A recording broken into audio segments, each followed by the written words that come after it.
but right now is our second losers match, and we're actually going to be seeing Meanie against PC Headshot.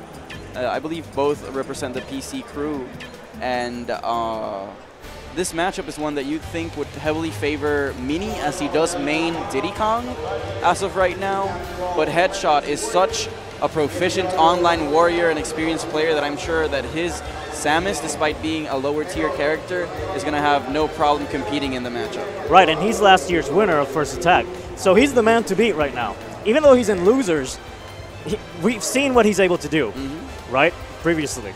And Meanie has a difficult match ahead of him, so I wouldn't be surprised to see.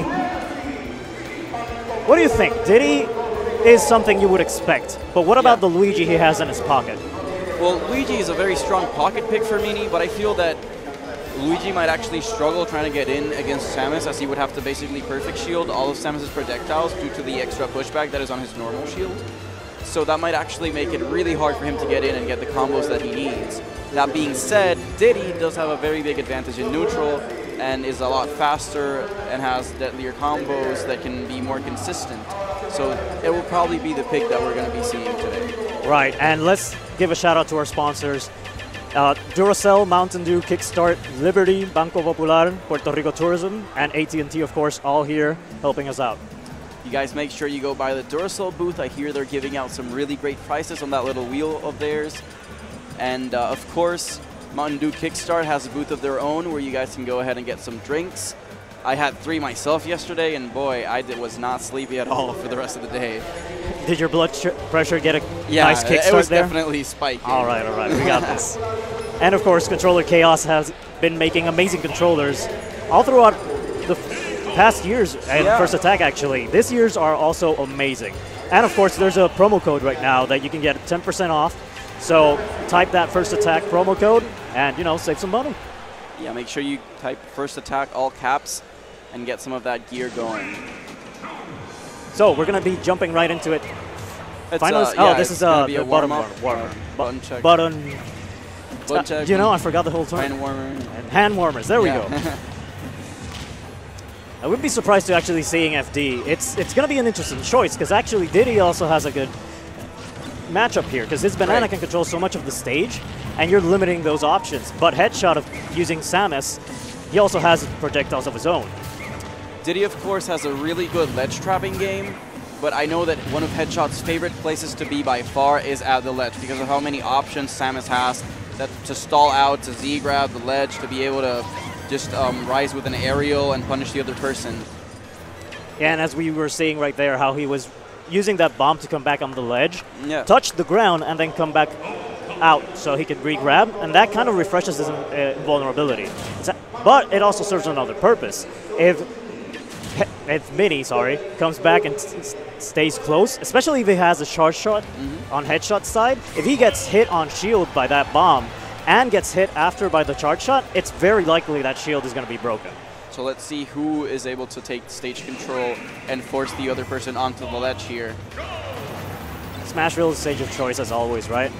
And Diddy, of course, has that big, strong combo game from the grabs. Okay, so it's going to be more pressure-based from Diddy. He wants to try and keep on Samus's face, pretty much, so that those projectiles can't come in.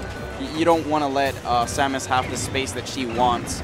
Definitely that is when she is at her strongest. We've seen Diddy punish a Headshot with a few very good combos so far, and re-grabs even. Yeah, an excellent weight there by Meanie. Oh, and we were talking about the shield getting broken. And that's, you know, it's something you need to watch out for. Okay, that was an interesting setup. What do you think he was going for there in terms of damage?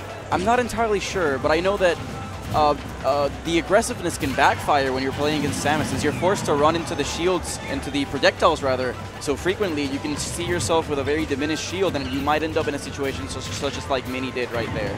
Okay, excellent weight. That air dodge read was great. He was also doing that a lot in the top 16, and being able to get the stage spike. By the way, stage spikes, depending on the distance, you can't tech in certain situations. I wasn't able to quite catch. There is usually an indicator, which is the splash of the character against the stage, and I believe that one was techable, but Headshot unfortunately was not able to get the tech there. Okay, and a lot of waiting here from Midi. That patience that has been paying off the whole tournament, really. Yeah. See how Headshot adapts. I'm pretty sure his game plan has been pretty well. It was just getting caught off guard by that patience we were seeing from Mini.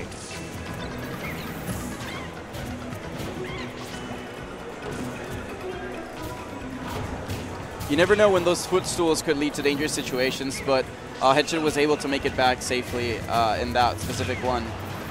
Headshot does have to close this stock out soon, however, because you don't want to be forced to deal with the opponent's rage on your second stock. That can make for some really early, or rather quick matches. Right, and the more percent you rack on your opponent after you take their stock, the better for you, right? Because that advantage is going to stay further ahead. Diddy chose to rise from the ledge with a forward air, but Headshot was ready to contest with a fair of his own, and that netted him the stock. So let's see how he can rack up percentage and even this game out. And again, we're seeing how Headshot is able to maintain that charge shot, because those setups with the bombs can do so much work. But right now he's being limited to the ledge, again, as we've pretty much seen throughout the whole match. I feel like Headshot has to try to react a bit more to those grabs, get some spot dodges going into some punishes, because the grab game is definitely one of Diddy's greatest strengths, and he's going to get most of his percentage from those grabs. Yeah, the ledge game, see, he's forced to take that platform. And here he's trying to use more of those projectiles, but that pressure from Mini is limiting him pretty hard right now. I mentioned that Headshot would probably be fairly comfortable playing from the ledge there, but is the audio still... Can you guys hear us? But in that certain situation, Headshot is the one that's going to be forced to recover and possibly be killed by one of Mini's confirms right here. Okay, great catch. So that's what you need to do against Diddy, right? If you see the banana, try and get it. In that sense, you'll limit Diddy's ledge play. Mini's doing a great job trying to contest Samus's recovery. I feel that a lot of Headshot's opponents have not focused on that enough. Unfortunately, he was not able to react to that roll just fast enough to get the punish, but we know that Mini is looking out for those tech situations and how he can get the KO. This is definitely very close right now. I mean, risky, I should say, for Headshot. And of course, if Mini is able to get this game, it'll be a strong advantage, right? Because Headshot is the player to beat right now. And it would be a pretty big upset right now, I would say. Even though Mini is an amazing player and we know what he's capable of. Mini is an amazing player, and he gained a lot of experience recently by playing in the US a few different times. So maybe he's going to show that experience off and possibly take this set. What tournaments did he compete in the US right now? I'm not entirely sure the names, but he did go to a few monthlies with a lot of players, and I'm sure he did win one or two of those. Right, that's awesome. But yeah, Headshot is obviously going to stay Samus. But the counter pick here is what's going to decide a lot of the pace of the match. Try to talk about, let's see how do counter picks work. Because different stages here in Smash and a platform fighter affect matchups. Well, obviously, different characters can excel in different stages because of their attributes. Whether it be a zoning character or a rushdown character, you're going to want to have the stage favor your choice. Smaller stages can lead to earlier KOs, and some bigger stages like Battlefield are going to lead to longer matches. I also want to mention that Headshot has faced this situation before. In top 16 against Shiken, he was down the first game and found himself losing the second game quite difficultly, but he was still able to come back and take that set. So we have to see how he adjusts and shows off his experience. I think Headshot actually lost the set because Sand is still in winners. Oh, okay. Yeah, I thought that was an elimination match for a second there. No. That was. But it was definitely a last hit scenario, and he was able to bring back both matches to make sure that they were extremely competitive and last hit. Right, in this situation, we're seeing that shield damage, though, that the charge shot does. You need to watch out for that. But regardless, like, he's been able to, move around, especially with those platforms, because the banana kind of, like we were talking about, limits your potential landing areas, and having those platforms gives you a little bit more leeway on how you want to approach and get back into the stage. another lead for Mini here. He's definitely been very explosive in these 2 games, managing to break Headshot's zone, rush him down, and punish him accordingly. This time, however, the same situation as the first match, and Headshot was able to tech. Good awareness there by Headshot. And now it's okay, that dash attack is gonna be punished. I was about to say, you know, he was getting back into the stage. That would have given stage control, but that commitment there from the dash attack kind of put back the situation into Mini's favor. I mean, we mentioned how this stage is a little bigger, and in that specific scenario, it's what helped Headshot survive. Mini, however, a very good roll. Most tether grabs on this game, which are the long-range ones, have a lot of lag. So Mini was able to roll behind the grab and charge an up smash and take that first stock. And again, this advantage is you need to find a way to secure that kill, right? What do you think Headshot needs to do here? Because Mini is playing amazing. That Patience, again, doing a lot of work.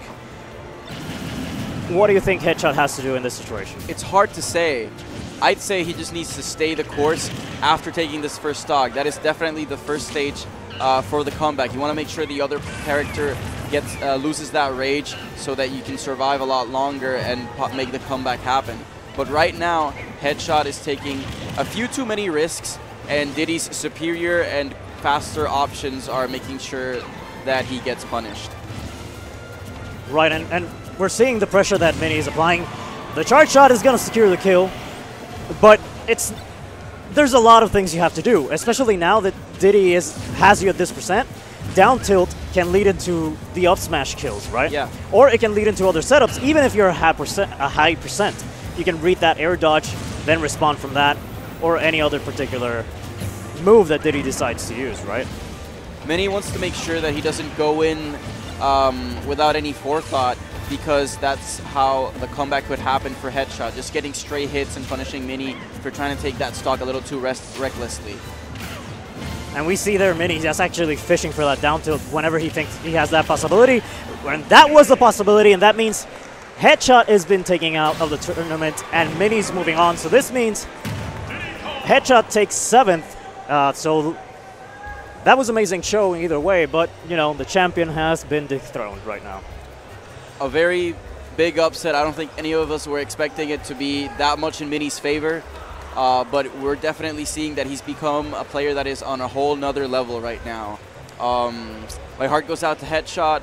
Amazing performance and a great run so far, and I'm sure he'll be able to bring it back and have some good showings later on. Right, and you know, it's how he was dealing with that pressure that Mini was applying.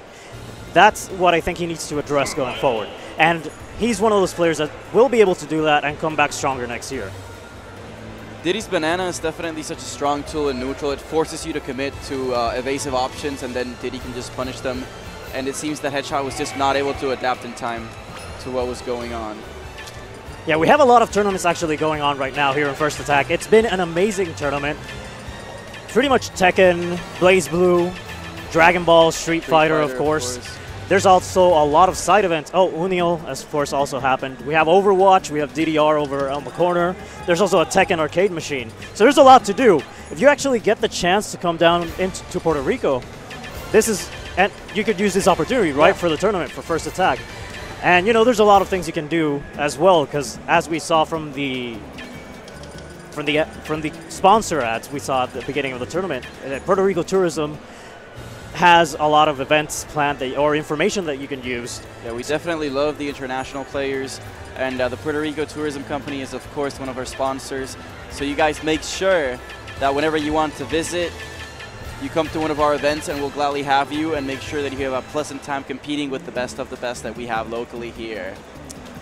Right, and let's also give a shout out to Liberty. They provide a lot of the internet services that we see here in Puerto Rico, and they have the best deals in the triple pack, of course. Yeah. That means internet, television, and phone.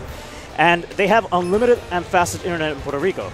I know I have the 100 megs, so, you know, I actually think we have the triple pack deal at my house as well.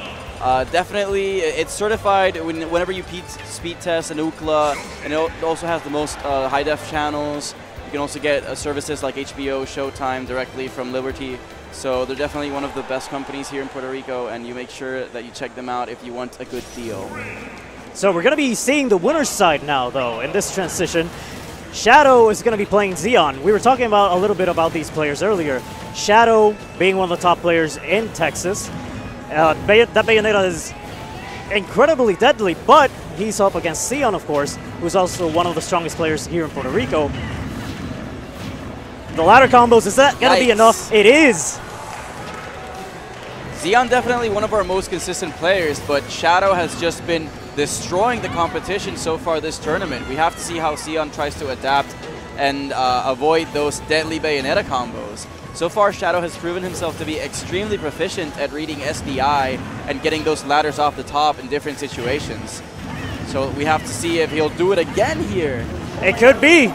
Almost, almost. Not quite. But pretty much what we're seeing also, Yoshi has that tool in the secondary jump, right? That he has some armor, but Bayonetta's up B being a multi-hit move, how does that affect one of Yoshi's most important tools to try and get away from pressure? Right. Usually Yoshi uses his super armored second jump to get out of some less frame-tight combos in the game as a whole, but against Bayonetta that has not proven effective at all, and we see Shadow PR dominate that first game.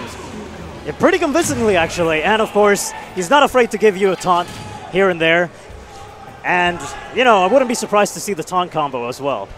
Speaking of things I wouldn't be surprised to see, I wouldn't be surprised to see a character switch here from Xeon either, because that match was definitely skewed in favor of Shadow PR, and we've mentioned that Xeon has an extensive character pool. In this case, he feels like Diddy might do a lot better against the Deadly Witch. And also, as we were seeing from the tournament, this is the first time, I think, on the stream at least, that we've seen Xeon actually switch characters. And an early jump catch is going to lead to the kill. And, you know, 0 to death, there's a lot of things you need to do right now if you want to take the set from, or, you know, retie the set against Shadow. Bayonetta has shown us that she is not only proficient at comboing characters off the top, but she's also a very good gimper with her strong and consistent aerial moves that she can use several times while in the air, causing Xeon to lose that first stock very quickly. How can he come back here, you might wonder? Well, he needs to get grabs, he needs to get percentage off using Diddy's strong combo game, but that just might not be enough at this point. He also needs to kind of try and use that SDI, right? And try to figure out exactly where Shadow is going to be going. Because, you know, that can be difficult if you're not SDIing correctly. That means you're going to die pretty early. Trying to get out of most of Bayonetta's combos becomes kind of like a mind game between the one that's performing the combo. What's going to happen here, though? Himself. Woo, good yeah, there. That time he was able to get out, for example. But that doesn't mean that Bayo doesn't rack up a lot of percentages when she does the combos either. That, as you're seeing, because that Witch Time can be used on projectiles. And yeah. it'll also kind of pause. It's kind of like it's not a stun, but it delays the character. And it can be very deadly, and the backer should probably do it. That means it's a quick 2-0 for Shadow. He's going to be moving on to Winners Finals. Handshake right there.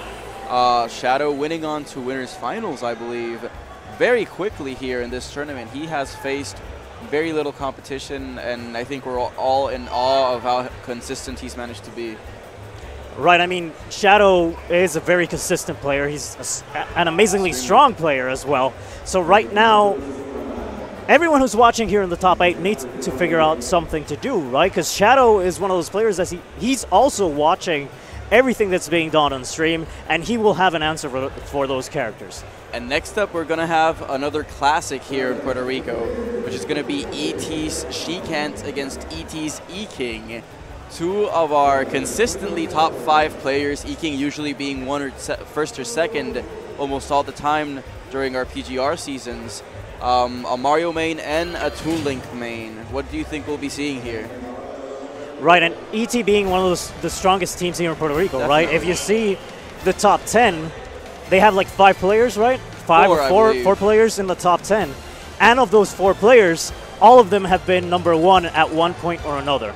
So, you know, a very strong team, and you know they probably have some secret formula here that has been affecting their performance overall. So far, we might just see Toon Link against Mario. I'm not sure if we saw the matchup during top 16, but it's definitely one of those, oh no, Toon Link doesn't want Mario to get in situations, because otherwise Mario's going to be getting a lot of damage. We're going to be taking just a second here while the players set up their tags and their controller layouts to go ahead and mention our sponsors once more. We have Duracell, Mountain Dew Kickstart, Liberty, Banco Popular, or the Bank of Puerto Rico, and the Puerto Rico Tourism Company, as well as AT&T.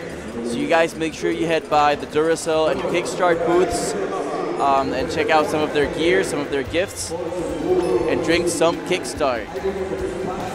So we're gonna kind of wait a little bit about, because it's a little bit hard hearing what's going on. The audio has a little bit of issue with everything that's going on here in the tournament. So, but still, we're seeing Sheik from Eking. By the way, he hasn't used Mario. At least on stream, we haven't seen his Mario, and he's known for that character.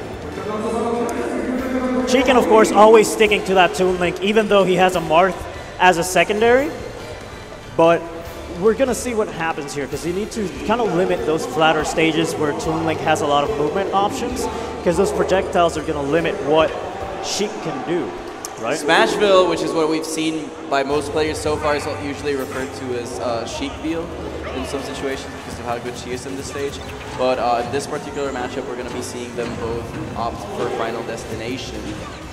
These are hand warmers from what we can see right now.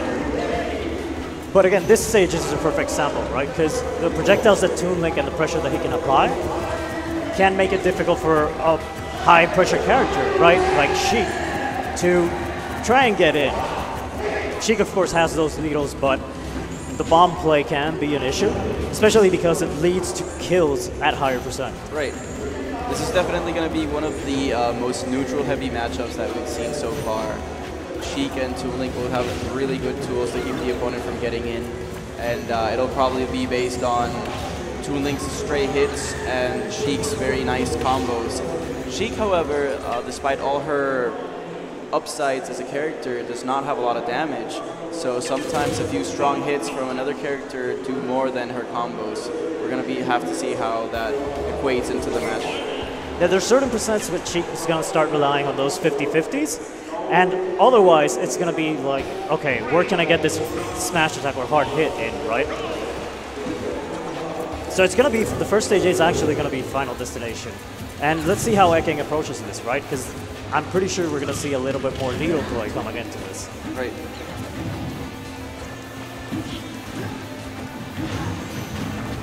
So as long as he can keep this distance going and the pressure, it's going to make it difficult for Toon Link to get those projectiles out, especially the bomb, because it has kind of like a delay to that animation that you can see before he can actually use it. And you can catch the character there and do some damage. Now, a slight advantage that Sheik is going to have in neutral exchanges is the fact that her needles are considered transcendent. That is to say that they do not clash with any other projectile in the game. They go right through. So she can punish some of those unsafe bombs or boomerangs from Toon Link with a bit of percentage from those needles. And of course, the grabs are going to be fundamental here for Sheik to rack up the damage and try to punish with one of her 50-50 scenarios. Right, and getting in on Toon Link can actually be a little bit difficult though, even though that's the strategy you need to go for in certain situations. Because Toon Link's attacks are actually quite quick, especially those tilts, so he can actually relieve the pressure that he has during a match. True.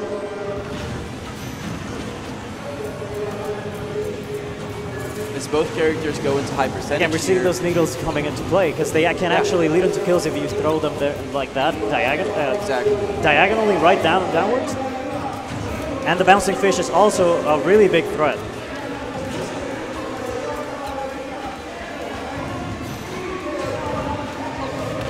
Lovely tech by Sheikant, making sure that he doesn't. And there we go, the bouncing fish. See what you're saying? We need to look out for those. If this percents, it's like, let me see where I can get that hit, because it's a little bit more difficult. Those 50-50s start not actually working. So it's you need to see, okay, is he going to air dodge, and what is he going to do and then respond from there?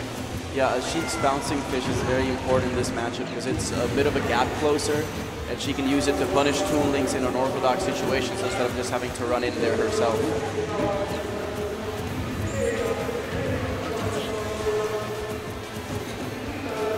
So right now, what Toon Link needs to actually might be going for is like getting those bombs out, because if those connects, he can use an aerial afterwards to combo into the kill. Right. However, Egging is making that a little bit difficult right now for Sheikah.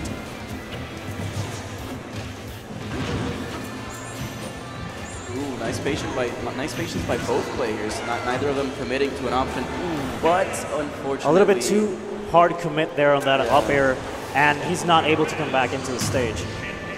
Toon Link's up air and down air have an insane amount of active frames, but since the move stays out for so long, it just made Sheikah drift a little too low to recover in that situation. All right, and of course, that is, let's see what stage he decides to go for here, because I wouldn't be surprised to see something like FD or Town City again, because he needs that movement, but... And we're going to see the Marth come out. We're going to see the Marth. And this is interesting, because Marth Sheik is a matchup that a lot of players have come to consider, even after seeing players like Mr. E deal with other top Sheiks very proficiently. Yeah, Marth is kind of like a mid-range character in a sense, because he can use that sword to keep you away. And he kind of has that even matchup, as you were saying. Before the patch, I don't know if you remember that, Sheik's forward air actually beat Marth's fair. So it was a much more difficult matchup. But right now, those tippers that Marth can do can be an excellent tool to keep Sheik away. But that pressure is still an issue. And as we saw there, Sheik going for that Dolphin Slash, because in the air, you have invulnerability really fast. If I'm not mistaken, it's at the first frame you have invulnerability, and after a few frames after that, the hitbox actually comes out. So if you're in the air, it's a good thing to get out of jabs with it, for example. And that way you can, you know, kind of try to keep the game a little bit more even. That bit, like, despite Marth's disjoint, during that whole sequence, Eking was able to rack up a lot of percentage by trapping Marth on the ledge effectively and covering most of his get-up options. And those needles to bouncing fish are one of Sheik's strongest skill confirms, being able to take out that first stock in that situation. Yeah, like we were talking before, he was actually looking for that in the Toon Link matchup too. A little bit too high, I think, to actually secure the bouncing fish if the needles came in. But it's a great setup, and it can pretty much put a big damage on your opponent, because it can actually kill so quickly because you're doing it off stage. Marth does not have the simplest kill confirms, however, so he might struggle to take out the opponent if he doesn't get something like a raw forward smash or a raw up smash. That was a very good Dolphin Slash to get out of Sheik's multi-hit jabs. As we've mentioned before, Marth's Dolphin Slash is actually frame 1 invincible while in the air, so it is one of the strongest get-off-me options in the game when you see that Marth's feet aren't touching the ground and you're being hit by multi-hit attacks. But you need to be very careful, because it can be baited out, as we just saw, even though he got into the opposite side. And if it's baited out, you can punish really hard, because that has a lot of recovery frames when you land. Or even in the air after the hitbox comes out. So that can cost you your stock, as we just saw. Yeah. I just want to shout out to Eking's Sheik right now, because he has not pulled out Mario all game, and this Sheik that was considered his secondary has been showing up extremely well. Yeah, he taking care of other top-level players with relative ease, so we're going to be seeing if he keeps playing Sheik further into the tournament.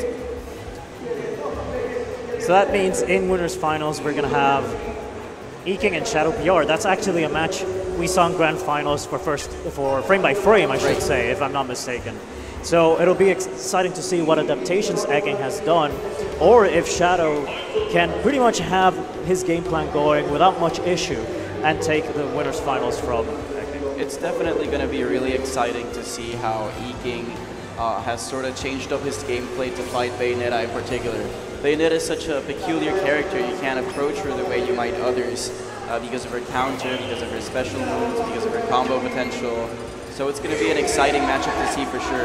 But this time, we're going to be seeing PC Meanie versus ET's Xeon in loser's bracket. This is loser's semis? This is loser's quarters right now. Loser's quarters. Okay.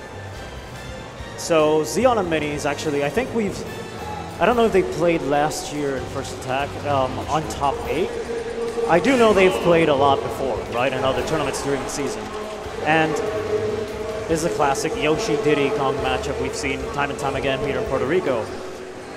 And, you know, this patient play we've been seeing from Mini, I want to see how that comes into play against Yoshi, because Sion can also be a very patient player. But as soon as he sees that opening, he's going to rack up a lot of damage. I'm really glad that we're seeing, well, this is a button check so far, but I'm really glad that we just might see Sion use Yoshi against Diddy. I was a little afraid that we might see the Ditto right from the bat, but seeing Sion stick to his tried and true Yoshi definitely makes for an entertaining show to watch. They're actually here trying to get in, right? They're going right into it, okay. What was that? Are they going right into it? I thought it was a button check for a second there. Yeah. Well, you know. They're definitely fighting it off. Fighting it off. Does he? Oh, he cut the jump, so that's going to be the stock early. That's actually really smart. That is the best way to counterplay Yoshi's armor on his second jump, by going for that footstool.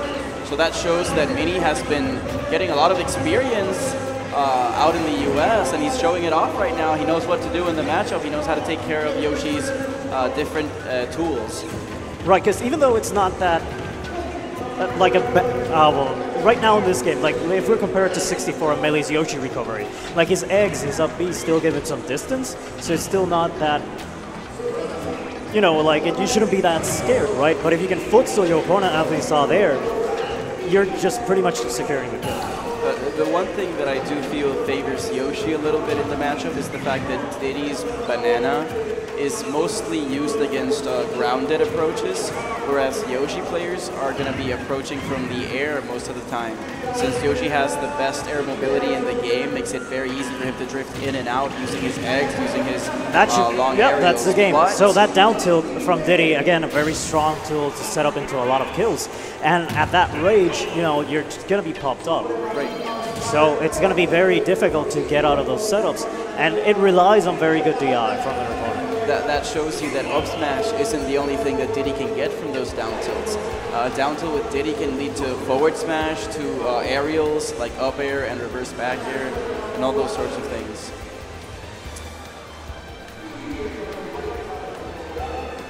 But yeah, let's see what counterpick they decide to go for here. If you're Xion, what do you want to see in terms of this matchup? Where do you want to go? Or will he actually go for a character switch as well? Because the Lucina's coming out, right? We were talking about this yesterday in the top 16, how his Lucina has been doing a lot of work before. I don't know if we saw it last year from him, but Lucina is one of those characters that can, with that mid-range play, just like Marth, can kind of keep that distance from Diddy Kong. And this is a pick that Xion is fairly experienced with at this point. He's used it even against E-King's Mario in different situations. So I'm expecting to see some solid Lucina play from Xion here. Right, and one of those as we saw there, one of those cool tools that Lucina got after a patch, right, was that the jab now pops up their opponent. So it can, at low percent, it can lead into Dolphin Slash, at higher percent, it can lead into potential air dodge reads into that forward smash, which is incredibly strong from Lucina and get the stock, or it to actual combos later on into that jab into up air or forward air. So how do you feel that Lucina might be a little more proficient in this matchup versus Marth, for example? I'd actually would say it's pretty... like having the sword that does like the consistent damage all throughout can actually be a little bit more beneficial, because Marth's sword, you rely on really good spacing, right? And a lot of the top players obviously are going to have that good spacing. But if you get the sour spot, Diddy can actually, you know, not get hit that hard and respond from that actually and punish the Marth. But here we're seeing a pretty closer game, right? And the limit of the banana use is also going to play a very big part of this game. Diddy's such an agile character that Lucina might be better in these close quarter combat situations, whereas Marth might just misspace his tipper and not be able to punish some situations as well as he could otherwise. So far, this is a very even game, and Lucina's going to be susceptible to Diddy's kill throws, but as I say that, she gets smacked in the face by Diddy's little monkey feet. Right. he went for that downer on landing, right? It's one of those, actually, like if you get it, you're good, but if you land with it and you miss, it's another one of those moves that you need to be careful because your opponent can actually respond from that and punish you. I'm sorry. Dancing Blade again, another move that if you don't connect with it, you're going to have a tough time, you know, kind of taking that damage from your opponent.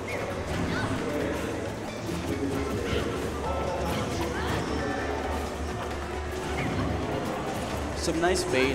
When you see this Dancing Blade, her side beat, you can choose whether or not to finish all the attacks. And sometimes the opponent is going to sit in shield expecting you to finish the combo. In that situation, Lucina did not end the Dancing Blade so that she could be safe herself and back off to return to like a neutral position. And Mini here keeping that threat with the banana and the stage control, and that is almost it. And it's, again, the same setup from the down tilt. Such a great tool to secure kills from Diddy Kong.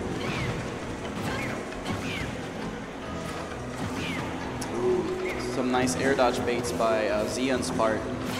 We're going to see who can take the KO here. That was extremely great DI close there from Xeon, actually, because if he had been a little bit more inside, that setup could have led into the off smash in the game. Yeah. And air dodging just off the ground, too, was a very good decision by Xeon. The up tilt is going to seal it, and that means Mini is moving on into trading with Lucina's jab, I think it was. Right. And of course, Diddy's up tilt is one of Diddy's better kill moves at higher percentages because it has absurd range. It looks like a bit of a sword swing itself with his arm. Using it in clutch situations is something that a lot of Diddy's have been famous for, like Zero. And Midi was able to employ it there and get the KO as well. So that means Mini is in loser's semis. That means he's already in the guaranteed fourth area, I believe, right? So that's an excellent showing from him in this first attack. So let's give a quick shout out to our sponsors. It's Duracell, Mountain Dew, Kickstart, Liberty, Banco Popular, Puerto Rico Tourism, and AT&T. Of course, they have some booths around here in the tournament, so if you have a chance, go check them out. Seems that we're going to have Craven and Shiken coming in.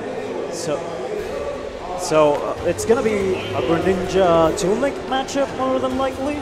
We could see the Marth, but Marth has kind of like a tough time with his Shuriken if you're not on point with the power shields. Right. I wonder if Craven, he's going to be sticking to his Greninja. Craven, another one of our players that is known for having a lot of characters that he's very proficient with. But this time we're going to be seeing Greninja versus Toon Link, it seems. A bit of a struggle there with the rock, paper, scissors. But we'll get that settled in just a jiffy. Let's see if we see that Shiken phase they've been popping out in the crowd again, you know, on this set. So that'll be very interesting to see if Shiken, you know, kind of is able to get that advantage going. But Craven, a really good player, right? We were saying before how he took a break from the game and how he's back and he's still as strong as ever, right? And that Greninja is an amazing threat. So let's see how Toon Link can be able to respond from that. What do you think he has to do in the matchup? It's going to be an interesting matchup, for sure. I think that maybe Greninja has a bit of an advantage because of its low profile, at least in the early parts of the match. Because Toon Link won't be able to confirm as many projectiles. And Greninja is, of course, one of the faster characters in the game. So he could try to rush down Toon Link's zoning game very efficiently and try to get some of those deadly combos going. So Smashville seems like it's going to be the stage of story starting here. Oh, we're going to have a little bit of ham warmers. So let's go back into the sponsors. Controller Chaos, of course, they have amazing controllers. They've been doing a lot of awesome ones for First Attack for the last few years, right? They have a promo going on right now that if you use First Attack as your promo code, you get 10% off. A few of my friends have bought Chaos controllers themselves, and they've had pretty good experiences with them. None of them have malfunctioned at all. They've all been in pristine condition. and the paint jobs on those things last forever. Right, and of course, they've been working on new GameCube controller settings, right? Because they address inconsistencies. We know that for melee, shield dropping is one of those critical techniques you need to have on point if you actually want to get higher into those placings. And they're going to be addressing those in the future.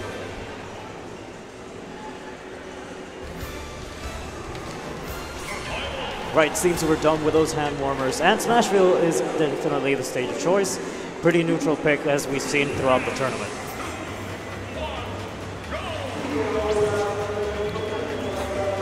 Both characters here actually love KOing off the sides, be it Greninja with his side smashes or Toon Link with his bomb to fair confirms. So the small edges of the stage might favor both players fairly evenly in this particular matchup.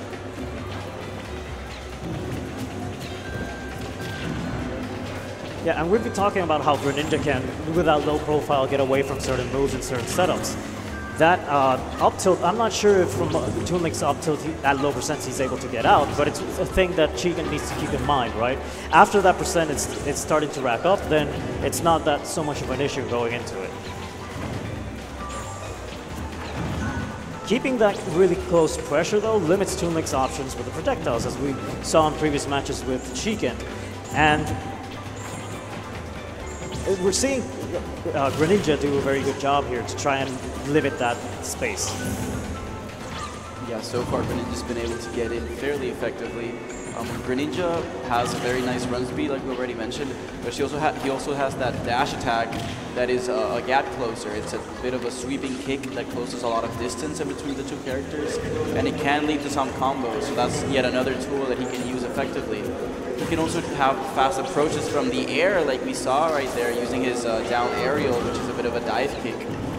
So Toon Link is going to have to adjust his defensive game to deal with Greninja's pressure. Okay, Greninja is now in that situation where he can start looking for tilts or the neutral air to get those kills, right? Because he has those setups. But Chiken, as long as he's able to get those bombs going, if he gets a good hit with those set bombs, he can secure the kills.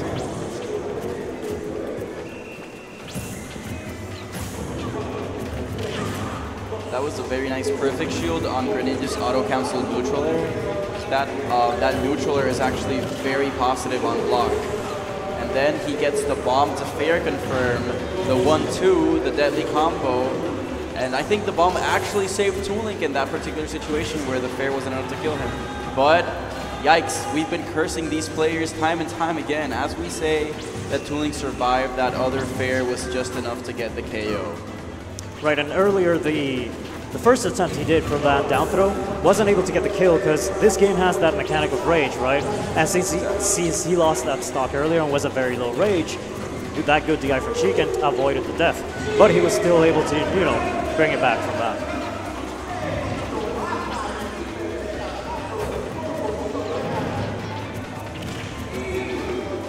Let's see how... I like the use of the platform by Chiken so far. He's been staying on the platform and using the platform's movement to kind of stay away from Greninja, which is what most players would do in this situation.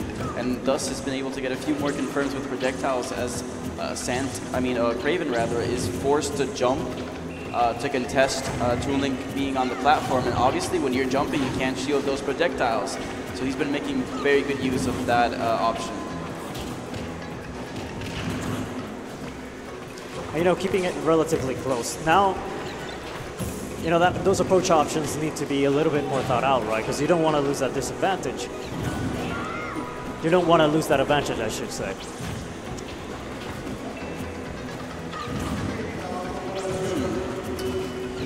Greninja forced to approach in this situation because of his deficit, and that is what Toon Link wants you to do. So Craven has to make sure that he doesn't do any brash decisions, as Chiken is reading him very well and trying to bait out those rolls so that he can confirm into an up smash or another kill move.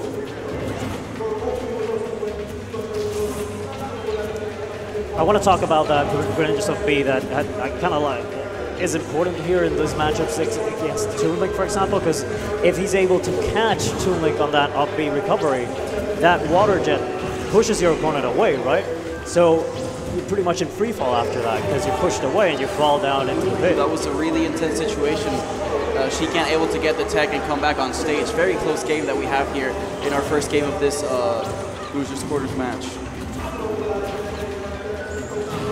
And yeah, that back throw, pretty throw. strong move. You know, it was kind of like addressed a little bit in one of the patches, right, where this backer wasn't as strong, yeah, but it's still one of those kill options that Toon Link is going to look for. A risky one, too, because it's a tether grab, and if you miss that, or if your opponent baits it out, that could have been the opposite situation. Greninja would have taken the game. He was able to hit it there, and these kill throws on zoning characters are so strong because you're used to being able to pull out your shield and block any sort of projectile, but once they see that you're too used to blocking, they just whip out that kill throw and make sure to take the stock. Greninja, of course, does have a kill throw of his own, albeit a slightly weaker one than Toon Link, and wasn't able to get it in time, as it was Shiken who got the kill throw instead. And we're seeing FT, a very strong counter break here from Toon Link. Wait, what? The other way around. Greninja is the one who counterbreaks to final destination. It's actually a good stage for both, right? Tell me why Greninja would counterbreak into this stage. Well, we mentioned that the previous stage was sort of good for both characters too, but in this case, Shiken is not able to have used the platform to force Kraven's approach. We saw that Toon Link was able to get a few projectile confirms because of Greninja having to jump onto the platform to fight Toon Link. So we could see that Kraven is opting for a completely flat stage where he feels that he might be able to contest the neutral game a lot better, since Shiken doesn't have that escape option. But on the other end, that's what Toon Link likes for final destination too, right? He can keep on throwing those projectiles and establish a very strong stage control that makes it difficult for Greninja to get in. So far, we might just see Shiken start to get a little cheeky as we did at the end of the last game and go for a hard read that might just seal this first stock. The advantage being, of course, the most important thing for zoning characters, as it's how they can usually run away with games after forcing the other player to go in recklessly.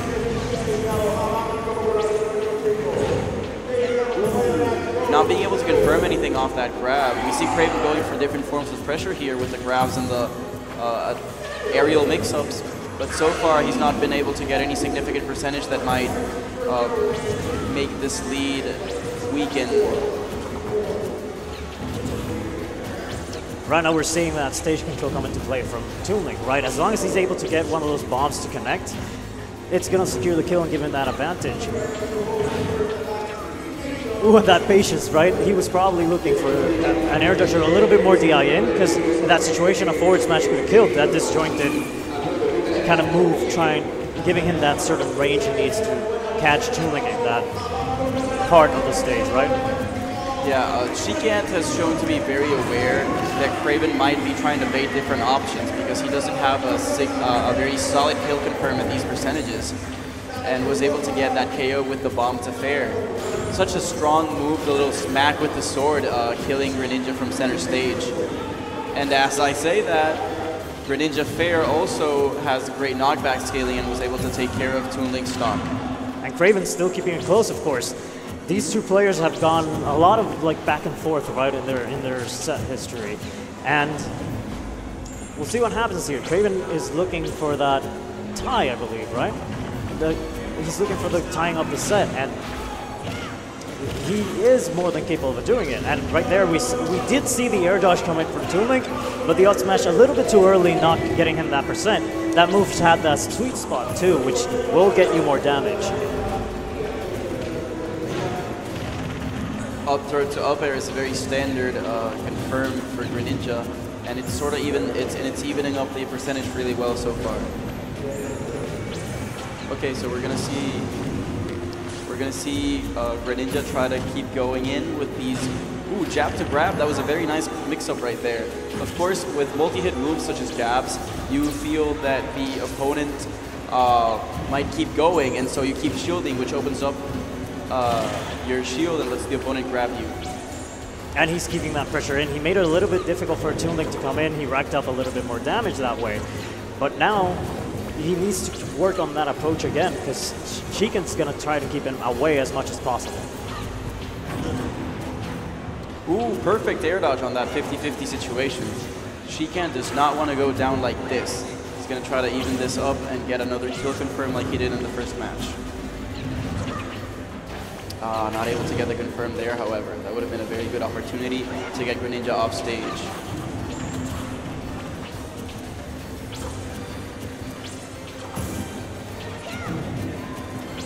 And then, you know, there he gets the grab, and okay, he decided to go back into the stage and get that, you know, reset to neutral. It's gonna be a little bit difficult, right? Because he doesn't want to get hit right now, because Toon Link has those setups that make it difficult actually to come back down to the stage. And if he's baiting that down air, it's another thing that he needs to keep into consideration, because the punish is gonna be very strong. Oh yeah. Always got to be careful of the way the bombs bounce off the shield, as you never know when you might find yourself being hit by the explosion instead of the opponent. Power Shield is one of those tools, right, that you need to use in heavy projectile matches, because it allows you to get that approach going, right? But you need to be careful too, because if you miss those Power Shields, especially against a character like Samus and Headshot, which we were seeing before, that shield can start taking damage. And depending on those setups, you can actually end up with a broken shield. We spoke about Greninja having a kill throw in the previous game, and Toon Link is actually getting within that kill throw percent, which is for the up throw for Greninja. Not quite enough there, as I just mentioned it, but it's definitely going to be an option soon. Right, FD having a little bit of the higher ceiling, right? So it's not going to get that kill exactly at that point, but we're now approaching that percentage range, especially because now Greninja has higher rage, as well as all this percent gathered on Toon Link. Oh, there we go! That was a very nice read. Amazing usage of the up air, right? Because you were talking about how that has a lot of active frames, right? So even if you air dodge, as long as you keep following your opponent, especially a character like Toon Link that has that air mobility, right? He's able to catch the air dodge ending at that point and get the kill, as we just saw. It's extremely useful move in those situations. Shikan hadn't actually abused it too much, but just at the right moment he decided to pull it out and manages to take the set. And we're now moving into loser semis. And we're going to have Shikan, of course, going back into the game versus Mini, who has been playing an amazingly patient game, right? And it's been doing wonders throughout the whole tournament. Have we seen Shikan fight against any other Diddy players so far in the bracket? Did we see it in top 16? I don't remember very well. What was that? Has Shikan faced any other Diddy players in the bracket? Don't recall, actually. Like right now, you know, I would say just going into this match is going to depend on that patience we were talking about for me, right? Because the power shield, as we mentioned in the last game, is, especially for Diddy, right? It's going to be very critical, because this banana can also limit that stage movement, but if he wants to get inside Shikan's range, he needs to kind of rely on that a little bit. I think that in the matchup, one of the very important things is the fact that Diddy's confirms are a little more accessible than Toon Link, whereas Toon Link needs a projectile that is slow, and obviously you have to have some sort of a read on your opponent for him to be hit by it in the neutral. Diddy can just use that really long down tilt to get early KOs on Toon Link. And Toon Link, of course, does die a little earlier than Diddy can. Toon Link relies on those bombs, right, to get those setups and those kills, and it has a little bit of startup, right, because he needs to get the bomb out in order to throw it and actually connect. But as long as he's able to do that, it's a threat, much like Diddy having the banana on himself.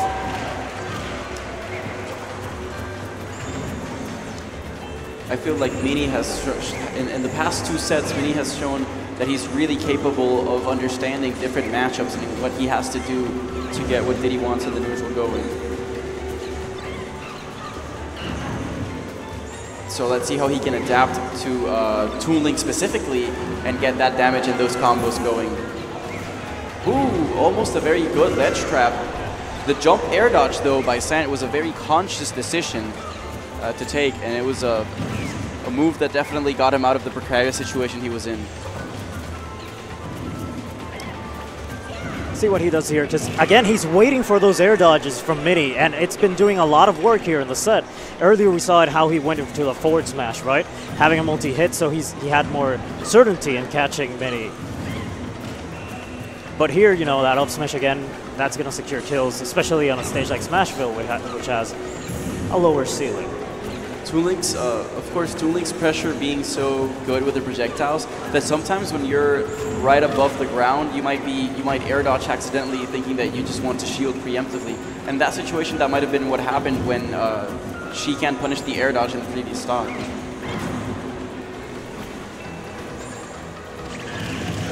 Wow. The banana, right? The banana limits how you have to do your recovery, because you have a little bit of different options, right? You have your normal get up, you can jump from the ledge, you can roll in,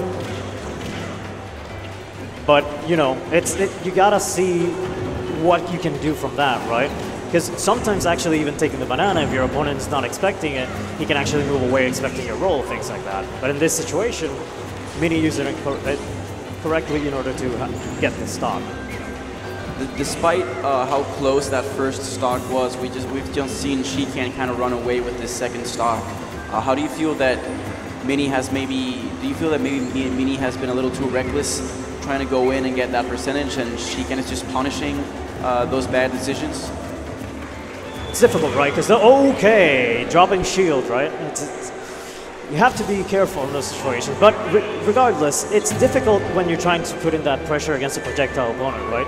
Because if you rely a lot of like aggressiveness in your matchup, it's going to be difficult to get in if he's varying how he's using the projectiles, and he has a lot of ways to do that: the boomerang, the bomb, and the arrows.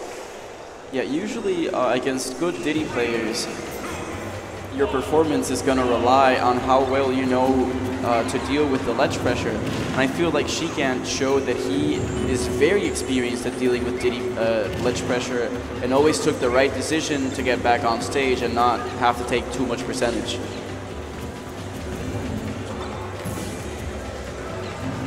Let's see how Shikan can come back from platforms, right? Because we were talking about how being on the platform can actually be a little bit difficult to kind of get back into stage, because you need to see how your opponent's reacting. You can't kind of like go back down in, especially because certain tilts can actually go through the platform too, so you got to be careful on how you're approaching that.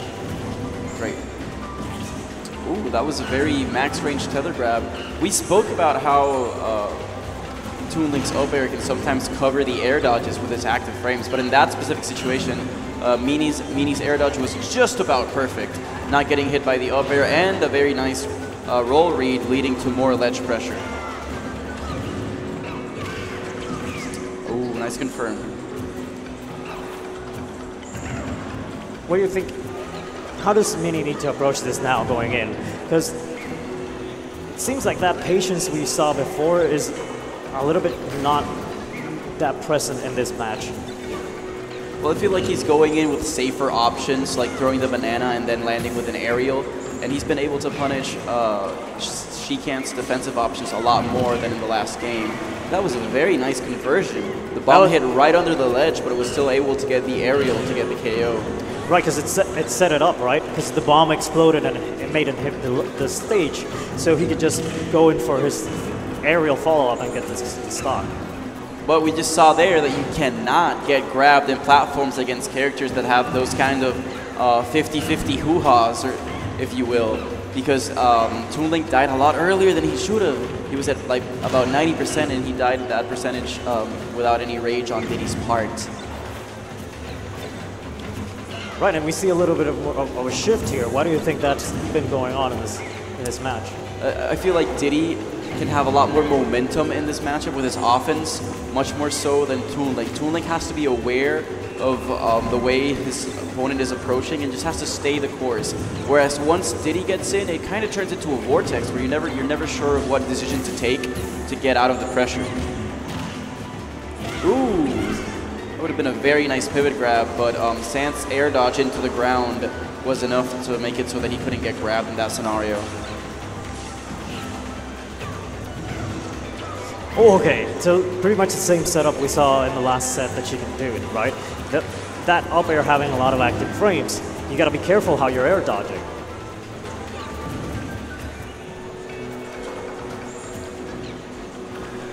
Mini holding shield a lot here. We don't want to see that shield get too low, otherwise Toon Link might just go for a smash attack and try to break it.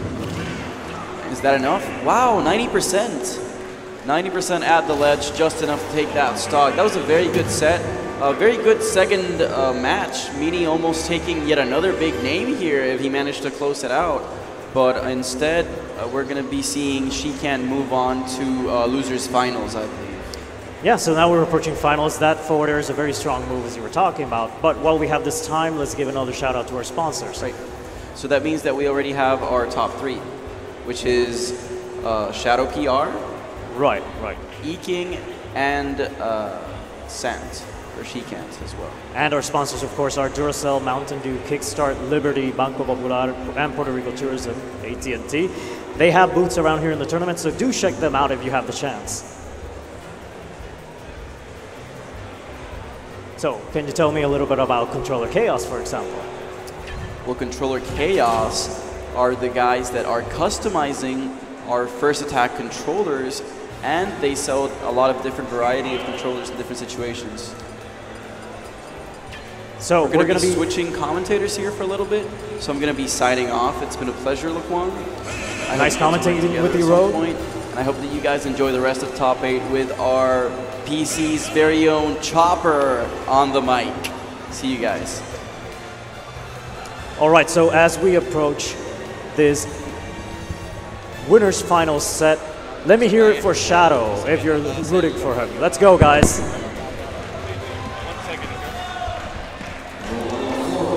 How about Eking, though? Who here is in the house for Eking? All right, that's good, that's good. Got a little bit of hype. We saw the Shikan phase 2 earlier on his set, so, you know, people are starting to kind of see how you're getting a little bit pumped, right? Started here, and Chopper has just joined me. How's it going, Chopper? What's up, guys? This is PC Chopper right here, commentating with Loquan. We are right now in winners finals at Top 8 Bayonetta versus Sheik. Make some noise! Right, so it's a Sheik Bayonetta matchup, of course. We saw this frame by frame, right? Yes, we did. Actually, we saw E-King's Mario try to take on Shadow's Bayonetta to no avail as well. Actually, Shadow PR taking first place in that tournament. But, you know, E-King as well as Mini have both gone with multiple experiences in regards to going to Super Smash Guns, so they have been practicing a lot to make sure their game is up to date, not only for the scene, but also for Smash Ultimate. Right, and this is the Sheik we're seeing from Eking. He hasn't used the Mario, at least on stream. I didn't get to see much of his pool matches, right? But that means he's sticking to this character. And, you know, this matchup can actually be a little bit more pressure-based, right, from these two characters. And as we were seeing, he needs to limit those ladder combos, because Shadow has been doing an amazing job with those. Yes, and also E-King is known to have one of the best SDIs in Puerto Rico in general. So I believe this matchup is a lot closer in regards to Sheik versus Bayo, whether it would be the other way around with a Mario, for example. I think that E-King's neutral has also been really great, and we almost see not gonna quite take with that forward throw. E-King manages to recover a little bit more, and we see both players actually putting a lot more pressure in each other now that they're in high percents. That was a little bit scary there on the ledge too, because even though Bayonetta can go away off stage and get those very deep edge guards. Oh! Hitting him with that vanish. Are you serious, E-King, right now? Taking the first stock of the first game of winners finals. We see Bayo now. Oh! Shadow PR responding with an upper of her own. And now we see both stocks, 0% each one. Right, and those tilts from Bayonetta, I should say, are very good at setting up for kills, right? Most of her moves actually can even set up into those ladder combos. And we see that beautiful movement from E-King as well, SDIing out of the Witch Twist. We haven't seen Shadow connected with a full combo just yet, but with 55%, let's see how E-King can rebound. And we see a couple of kicks from Bayo. Witch Twist. And now this is the dangerous situation, right? Good SDI though, getting out of it. But those ladder combos are one of the things you need to be very careful with. Even Bayonetta can get you from 0 to death on certain characters. Yeah, it's a very difficult situation for E-King right now, being 109%, connecting with that Nair. Grabbing him once again, going for the bouncing fish. And Shadow responds.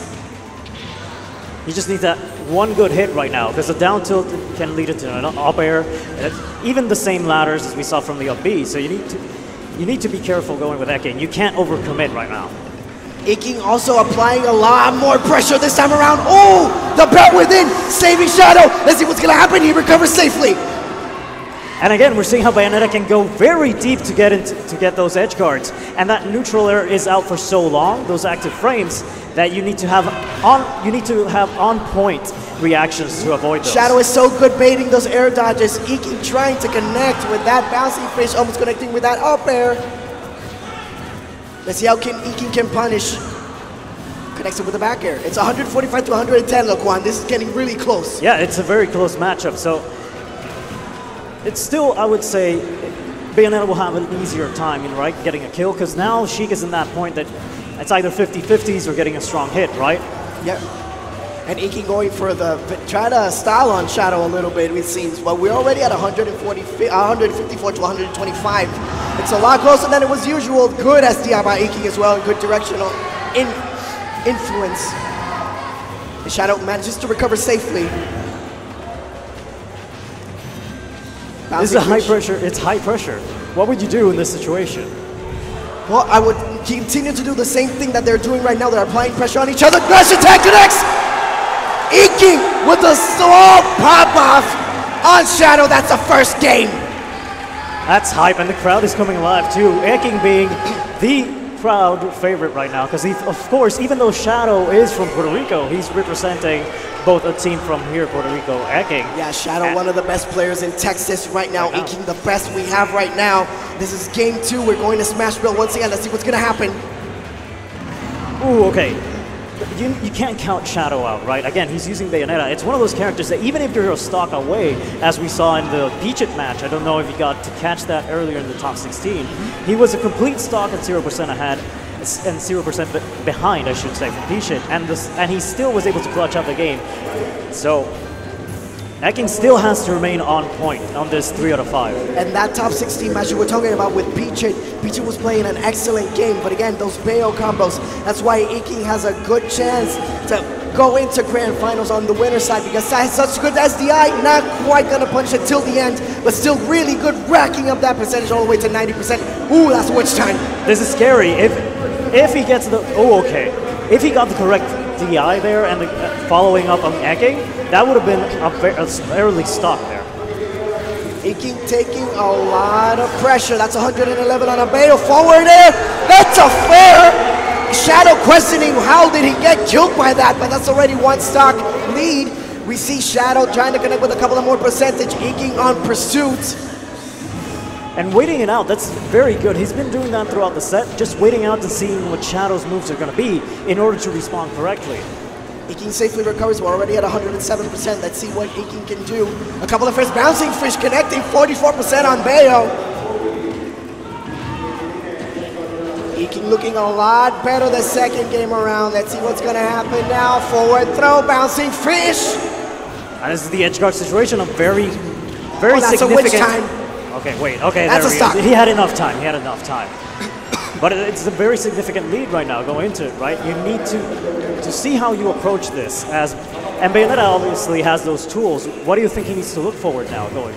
Well, as I mentioned before, Eking already has the lead. He has to play a lot of passion. Oh, that's a beautiful up air, drag down to another up air, 117%. Shadow really needs to establish a better neutral game and establish his footing inside the stage. He cannot keep getting edge guard by Eking. Eking is dominating this game right now.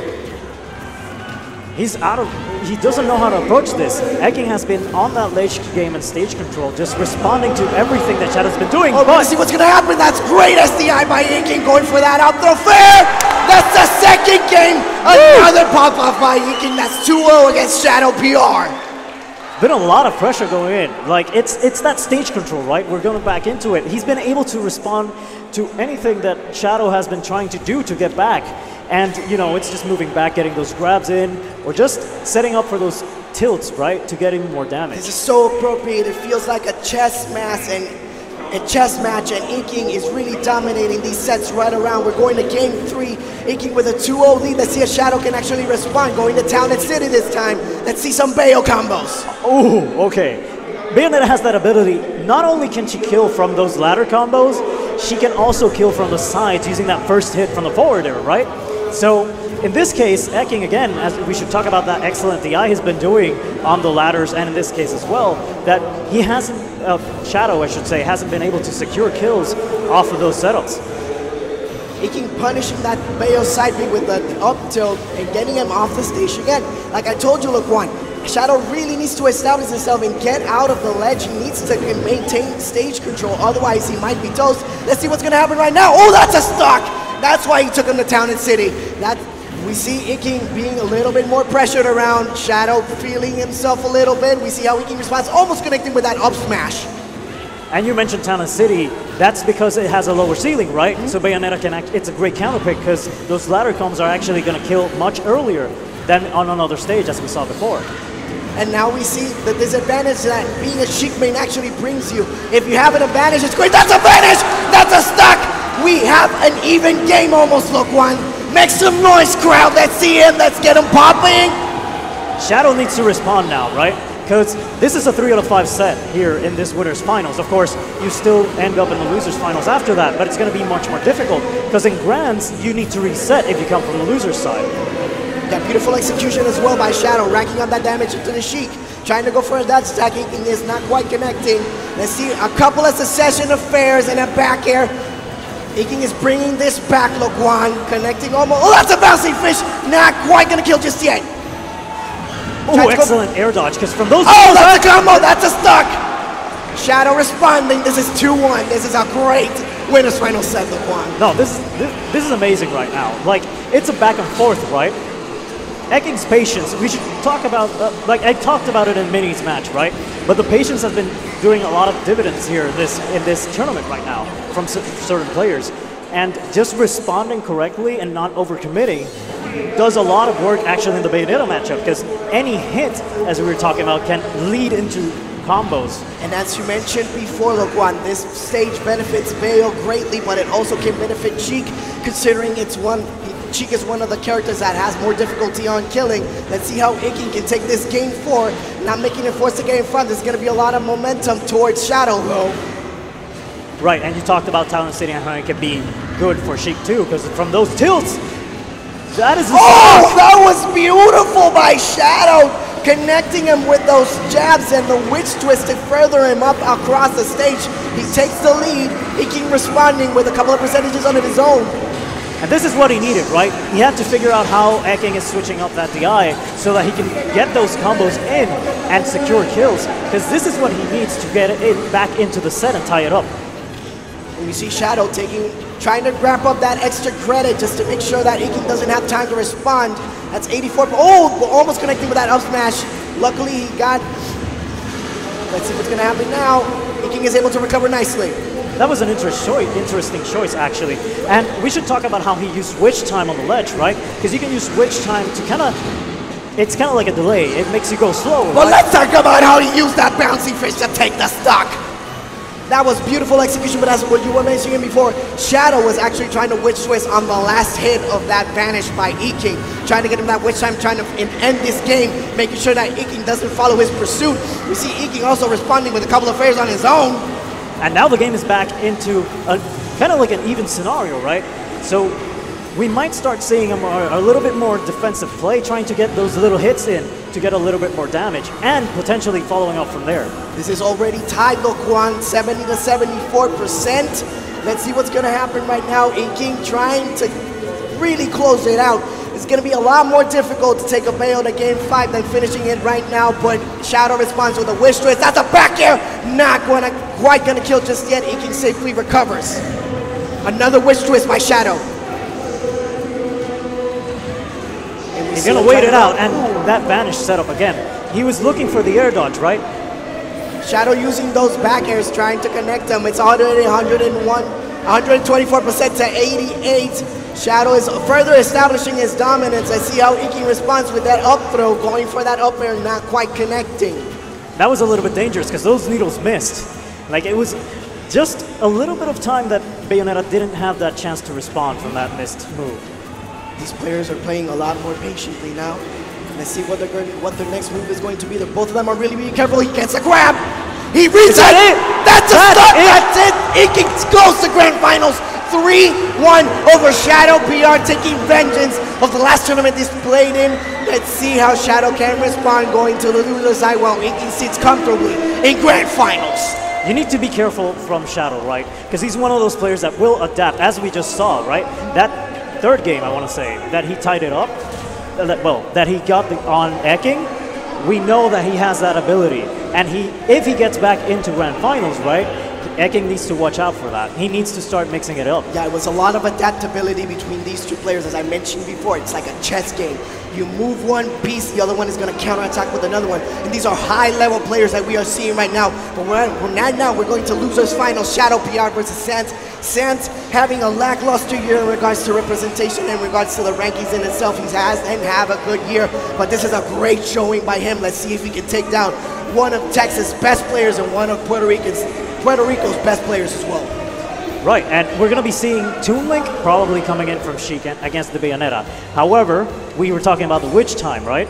And how that can affect projectiles and posse. And you can get those ladder combos even from projectiles that he throws into Bayonetta. Yeah, the difference that I was seeing in the match before that when he was playing against Mini, I think that Toon Link's object game, the bombs and the boomerangs, is going to be a lot better for Sans to further try to bait out that Witch Time, because if you're away from a certain distance, the Witch Time is not going to affect. So I think his game plan is going to be to further camp that Bayo out, rack up some percentage, and then eventually go for that confirm, that bomb fair that's won in so many sets before. On the other hand, Shadow has the ability to get in on Toon Link really well. Bayonetta has those tools to keep a lot of pressure and keep that close distance. So Shiken has to play a very good keep away game, because if not, he's going to be losing those stocks from potential ladder combos. Yeah, and we saw at the beginning of the game as well, San was using a couple of theirs, but that was what I was mentioning before, Laquan, going for those bombs and those boomerangs, trying to keep Shadow away, trying to keep it from a distance. But as you were mentioning before as well, that Bayonetta is so good at killing people. Need to be careful and see this pressure we were talking about. As long as Bayonetta is able to stay inside, Shiken is very limited on what he can do. And Sans bomb is going, oh, that's a Witch Time right there. Actually able to connect with a couple of hits of that up B, so Sant is safe for now. Let's see how Shadow can respond to this. Oh, not quite connecting with that up air as well. It's a little bit risky too, right? Because those Witch Times can do a lot of work. We saw it in the last set. If you're able to catch your opponent, you can do that same thing like a back air, but into the stage and lose your stock. Yeah, that was a beautiful back air by Shadow PR, taking away that stock. That's already 96%. That's one stock lead on him. Let's see how Shan can capitalize and further adapt to what he's doing. But see, that's at the stairway to heaven right there. Damn. Damn, Shadow. He's mad. Damn. He's mad. He wants to get into the grand finals, man. He's a little salty. Just a little bit salty. A little bit. I can see. Look at the face of this both players. They're focused. They're just focused. Man, no, that's salt going right there, man.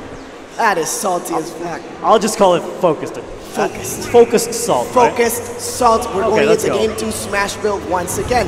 Let's see how Sam can actually adapt this time around.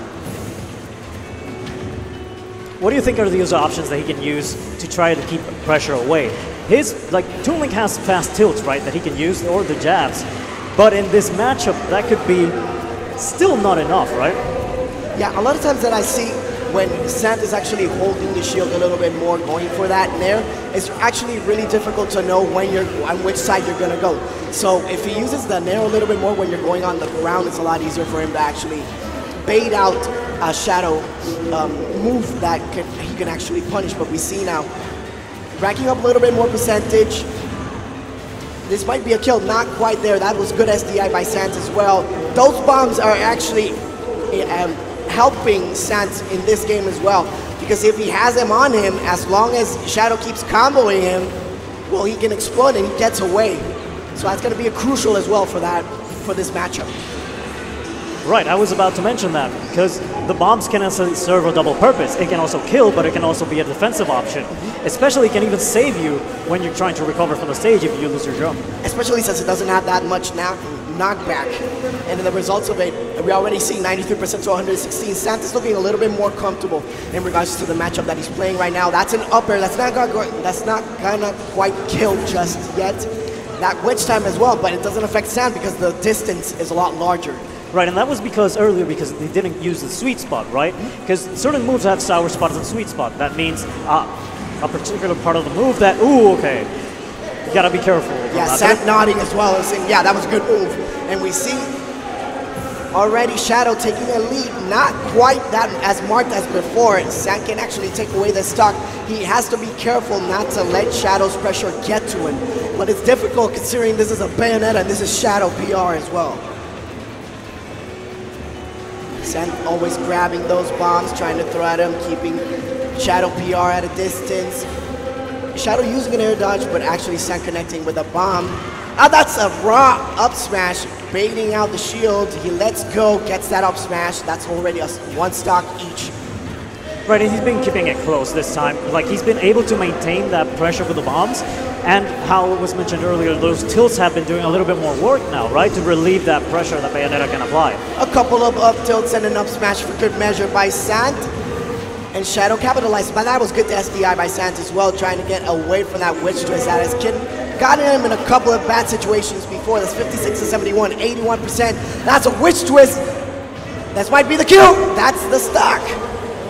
Yeah, waiting for that air dodge. He kind of noticed a little bit that Shigen was kind of going for those and trying to SD when he was trying to SDI as well. Shadow playing with his eyebrows a little bit, looking at me saying like, yeah, I got moves as well. That was an up air that I just hit him. I got 2-0. What you gonna do, Sant? What are you gonna do? Shadow is a player that likes to taunt, both in-game and outside the game. Absolutely, and that makes him one of the most entertaining players to see. There is nothing better than a good smack talk, Laquan. Let's see how Game 3 is going to develop this time around. Going to Smashville, once again, why do you think they're going so much to Smashville? It's a good neutral stage, right? It's a stage that we've been seeing time and time again in tournaments all around the world, right? And that moving platform, you know, it allows for varying strategies that you can go. It also is a flat stage that the platform can move away. You have some space to move, and as Toon Link, it's good because you can just keep throwing those projectiles and not be too worried about that platform, kind of interrupting that stage control you can. I just hope we don't see so much Smashville and Super Smash Bros. Ultimate, man. We need more soundtracks, and that's a witch time connecting by Shadow PR. Trying to go for something else, but the bomb from Sant actually serving to his dismay, actually racking up a little bit more, but Sant actually has a little bit of a lead this time around. That's the tipper of the up air and connects. And the shield poke, I believe. That was so good by Sant, taking the stock and taking a comfortable lead on this Game 3. Sant slowly but surely trying to see the patterns of Shadow PR in the game and connecting with that up tilt. Oh, that's a witch time to a witch up smash. That's one stock each. The witch up smash? Well, I mean, Bayo is a witch, right? Right, no, but I mean, like, you know what, never mind. We got this. One stock each. This is Game 3. This is Losers Finals in First Attack 2018. Let's see how Sant can manage his projectile game to continue to rack up that percentage. You know, you were mentioning before how you didn't want to see so much Smashville in the next game. I mean, we shouldn't have that issue. Okay, wait. Oh my god, we shouldn't have this issue either, Laquan. Almost getting killed by the combos of Shadow PR and using those some jabs of his own Shadow is and trying to connect, but we see the bat within actually grew working for good measure and tried to connect with another up air, baiting that air dodge. Sant not quite connecting and not throwing it out either. That was a really good jump because he was looking for that air dodge, as you mentioned, and then using that side B to get back into the stage. That mobility that Bayonetta has can actually help her get back into stage and not be threatened by an opponent, for example, as a character that needs to just come back down in and rely on air dodges or moves. Yeah, that within also saving him one more time. Shadow connecting with that back air. Santa's in trouble, getting edge guarded greatly. Bomb explodes. He's actually going to be able to safely recover. Connected with another back air. Not quite going to kill just yet. It seems that Santa's time in loser side is almost up, but not yet. That's a fourth throw. That's a game. right there.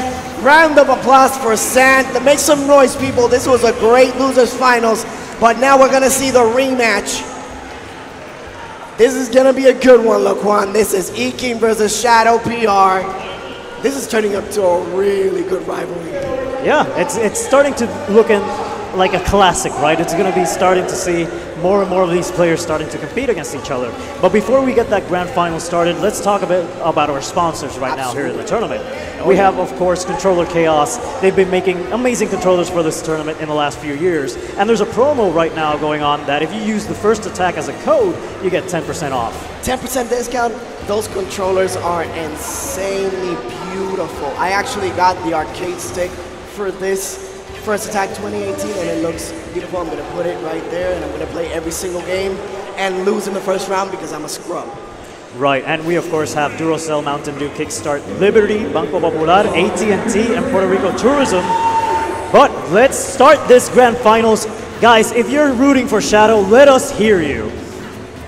Let's make some noise for Eking! Well, I think we have a favorite in the crowd, Laquan, but let's see what's going on. This is Grand Finals, First Attack 2018. We know Shadow's threat right now, so you need to be careful. Like, you need to start seeing, okay, that's a throw from the... Let's talk about that platform, right? If you wait for the platform to go as far as possible on either of the corners, if you get a grab in, you can get a really early stocks. This is why it's known as a cheek fill as well, considering he has those stilts to continue out of the ledge with Bayonetta. Oh, making the case, Eking is to keep naming this stage Cheekville. For a reason, right? For a reason. Still, that was out of a banish, right? And you need to be careful of those. Even though you have an excellent edgeguard game as Bayonetta, she can still catch you with that move, or with others too. Those very fast moves can be deadly. Shadow, again, he needs to establish the same thing that he did in Game 3 in the last set. That's a good up air. And look at him just waiting patiently. And that's what you need to do, right? And now this match is anyone's game. It's incredibly close. Doesn't matter how much Bayonetta stacks up as percent, right? Eking connecting with the bouncing fish and further establishing a little bit more control over the neutral. She being one of the best neutrals in the game, if not the best. But actually, Shadow trying to respond with a couple of grabs on his own. Eking actually get him out. Oh, he really times well that witch time, getting him out of. Oh, no. That's a side B. That was unfortunate by Eking. He cannot let this get to him, however. Shadow takes the first game. Yeah, another unfortunate missed input there from Eking. It's probably a bouncing fish that he was looking for, or another up B, I should say. But, you know, it's a little bit... It's something that can happen to any of us, right?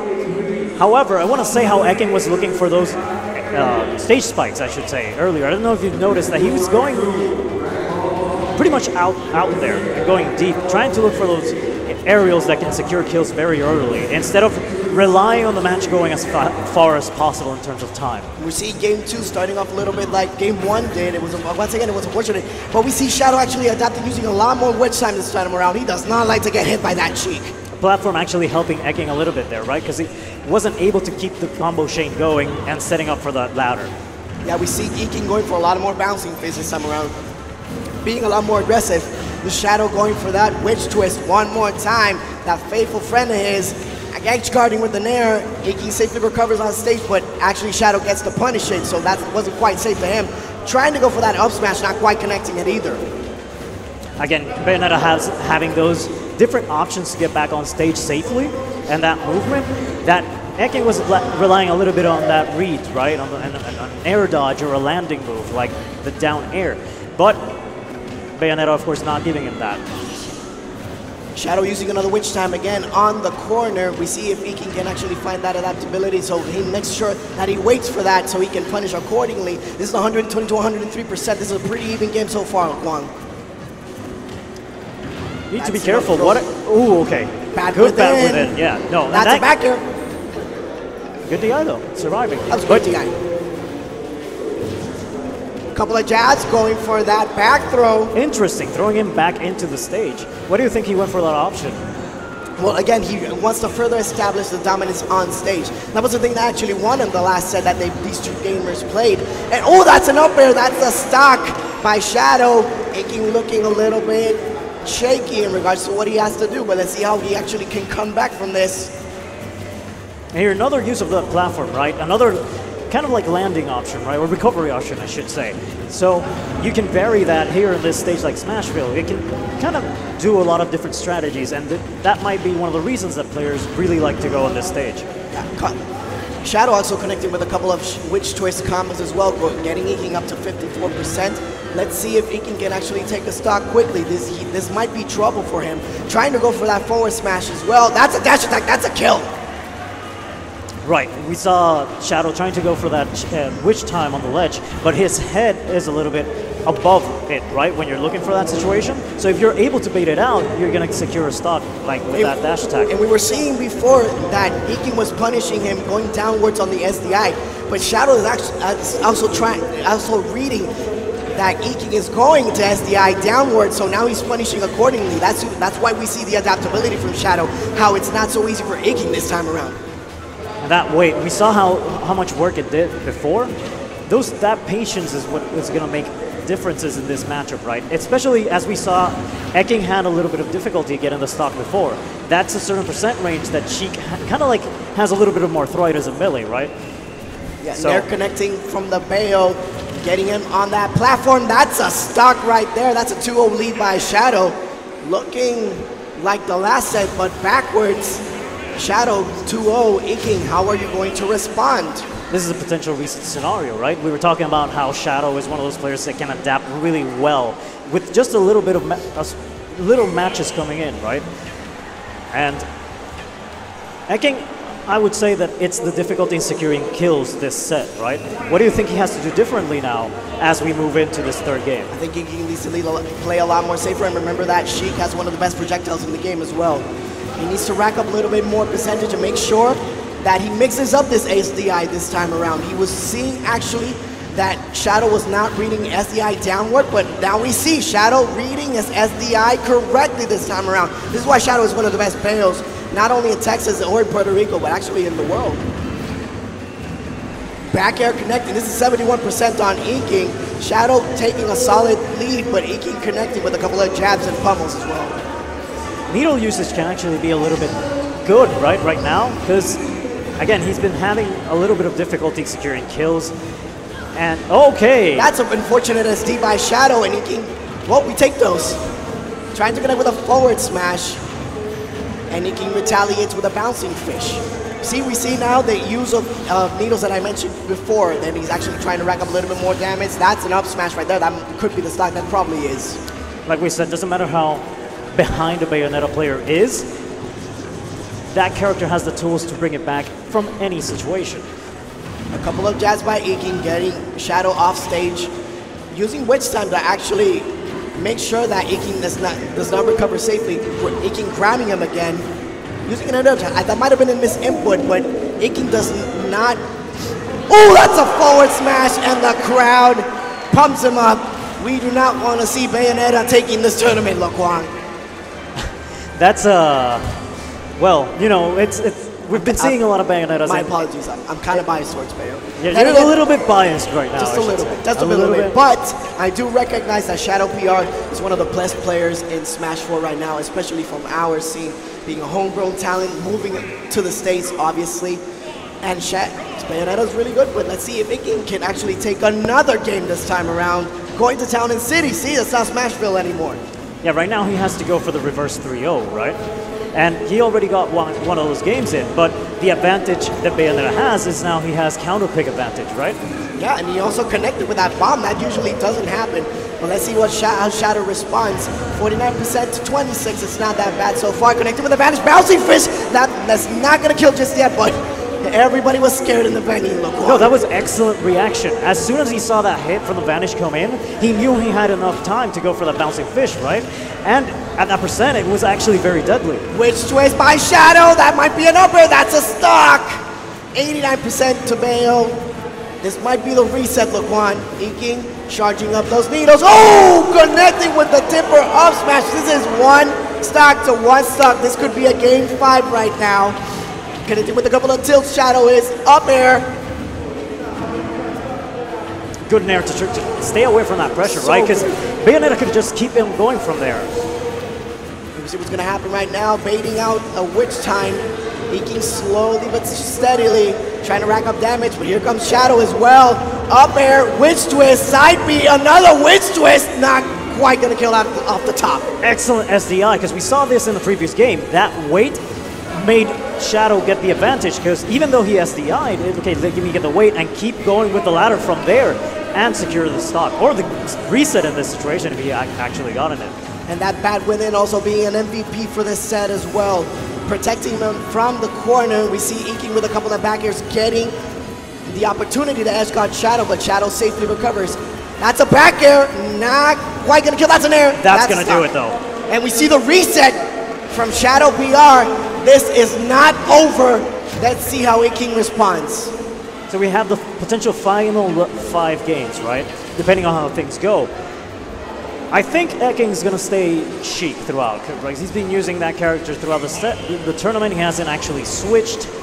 However, we know he has the potential to go for a different character. Yes, so far, I don't think he should switch. His Sheik is playing great. He just needs to pay attention to keep adapting, right? And here we go. First game of the last 5 of Grand Finals. Make some noise, people. Let's go. Eking racking up a little bit of percentage, trying to get him off the stage. That's a good bouncing fish, racking up that damage as I mentioned before. Right, he needs that. I think that's what he needs to look forward to here, right? Of course, she can do a lot of percent, but the pressure that Shadow has been applying has been a little bit too much for Eking to handle. Oh, punishing that side B. Again, that bad within, man, is such a good move. Witch twist, side B to another witch twist. That's an up air in the stock, man. He needs to be a lot more careful. We're not seeing that SDI, that immaculate SDI that we saw in a couple of games before, and Shadow is starting to feel himself. Witch time, up air, up tilt, is this going to be it, though? Witch twist, witch twist again. That should be the first game. Wow. Man. That was insanely quick. Shadow seems to be on a run right now. Shadow is on fire right now. He is very, as you mentioned before, the focus Salt is using it. He's using it to further establish his momentum as PR's best player, even though he's not here anymore. That's something special right there. Right, and a lot of our top players, right, in the previous, since Smash 4 came out, have actually moved from Puerto Rico. Doom, I don't know if you recall, he won in the First Attack 2015, an amazing Rosalina player. And now we have Shadow, of course, actually coming in for tournaments here in Puerto Rico too after he moved, trying to secure that spot in both in the PR and huge tournament wins under his belt. Let's see how Eking responds in the second game of the last set of Grand Finals. You know, from what we've seen, it's been a very quick set, quick matches, I should say, from Shadow. Just that, okay, those ladders have been doing a lot of work, and being able to see what SDI Eking was doing and just responding from there has been doing a lot of work. Yes, this final sets that both Eking and Shadow had played has really come down to the stage control in general. As I mentioned before, Shadow's really dominating himself, asserting himself on stage, and Eking actually responds with a couple of jabs this time around, 80 to 66% so far. Ooh, that's a good tipper up smash. So we should talk about those layers at these percents, right? It can lead into so many things. Up smash is one that looks to samples to secure kills, but it can also lead into bouncing fishes. And if you're on the ledge, it can also secure kills that way. Yeah, Eking also waiting a little bit more this time around, trying to bait out some air dodges, some witch times, making the move not viable for Shadow to use. That's 1, 2, 3, 4 down tilts connecting. Oh my God, this might be a kill. Not quite there. Good SDI by Eking as well. That's a good back air by Shadow to respond. Eking try to recover, recovers nicely. Let's see, that's a get up. Ooh. We almost saw that up smash by Shadow as well, punishing. Yeah, and those really far edge guardeds and deep are very important to do with Bayonetta, right? Because you can't be afraid to go from high risk, especially in these high pressure scenarios. Eking recovery so low using the vanish attack. Are you kidding me? That was so good because Shadow didn't expect it. But that's the threat of going so deep in those edge guards as we were talking about, right? So good. Good job, King. You 10 lose- points to Gryffindor. You lose your stage control in those situations, right, as well. So it's a give or take. And as we saw, it worked out in Eking's advantage. You cannot play scared against a Bayonetta, especially of this caliber. And we're going to see this game go into another one. It's one apiece of this last set of grand finals. King versus Shadow in first attack 2018. Not quite going to kill just yet. That was a beautiful combination. Succession of nairs and fairs, further putting the lead almost tied, actually taking a slight percentage lead down. Right, and from those witch times we've been seeing Shadow go for a little bit more secure damage, right, or secure kills from those up smashes instead of going directly into those ladder combos. And in the sense with an opponent like Eking, right, that could actually work in your favor because, as you were saying, you're getting stocks either way at high percents. Yeah, we see also another adaptation that King did. He's no longer using so many moves. He's actually using his down tilt on the ledge because it's safer for him to actually use. Tried to connect with that bouncing fish. That was a great tech earlier to avoid the stage spike because you know that in different... That almost killed. In different situations, right, you can't tech from stage spikes. So you got to be on point with those and know those situations. Oh, that's a witch twist. Another witch twist. That's a stock to Shadow. 125%. King needs to take the stock before Shadow actually takes a further lead up, trying to go for a vanish. That's not going to connect. And you see him, he was trying to dash up because he knew the vanish was coming, right? And if he had a little bit more distance, closer distance, that was going to be a very big punish. And we see King trying to establish that neutral advantage, but witch twist again, side B, another witch twist, not connecting with that last hit of the up air. So Shadow seems to be having, right, the lead. Let's see how King can respond. It's already a Bayo at 147%. Maybe a dash attack can kill this time around. We see another witch twist going. That was good SDI by King. That side B has so many uses, right? We're talking about how you can use it as a movement option to get away from your opponent and land on stage safely. You can also use it as a pressure tool on shield and you'll still be safe. King having a little bit of trouble again, getting rid of this stock. Let's see how he's playing a lot more safer than before though, just charging up those needles. That's a bouncy fish connecting! Excellent recognition. He saw that Shadow had already grabbed the ledge, so he lost his invulnerability on the regrab. He just needed to wait for that regrab and just bouncing fish for the kill. That's a fair connecting. It's already 30 to 58% right now. Look, one connecting with one of the needles, enough for him to actually connect with a succession of combos, a different move that he can do. Forward throw, bouncing fish back within again. That within is such an amazing, because it gives you a little bit of delay too if you get pretty much hit by that in a sense, even though it's a dodge. And it just makes it all much more safer to get back, right? Two side Bs to the further jabs of that fair from Bayo. And we see King connecting with a fair. It's 84 to 71%, going for the forward throw. Bouncing fish, not quite connecting. He should still be able to make it back. He hadn't used his resources yet. Yeah, he still safely recovers from the ledge, going for a witch chime to see how he's going to throw. Up throw, not connecting with the up air. Getting away from that platform, that was scary. It was scary for both, actually. Hits him with the last hit of the banish. Going for the nair, 119 to 84%. Charging up the needles. Back air. Not gonna do it yet. That was critical, Oh, right? that was a good recovery, and that was good mashing as well. Wait, a few pummels, a few too many from Shadow. 129 to 106%. Let's see how they respond. This is a tense situation. Trying to get up with the down two connects actually with the backer. Further establishes dominance in the neutral. Another backer to the other side, 144%. I want to say that it's been Eking's shield usage in the last few games that have actually been giving him that advantage, because those power shields too, if you get a power shield, you can respond really quickly after it, right? Instead of if you just drop your shield normally. Using a grab. That's not going to come into anything just now. This is actually the difficult percent for Sheik to kill.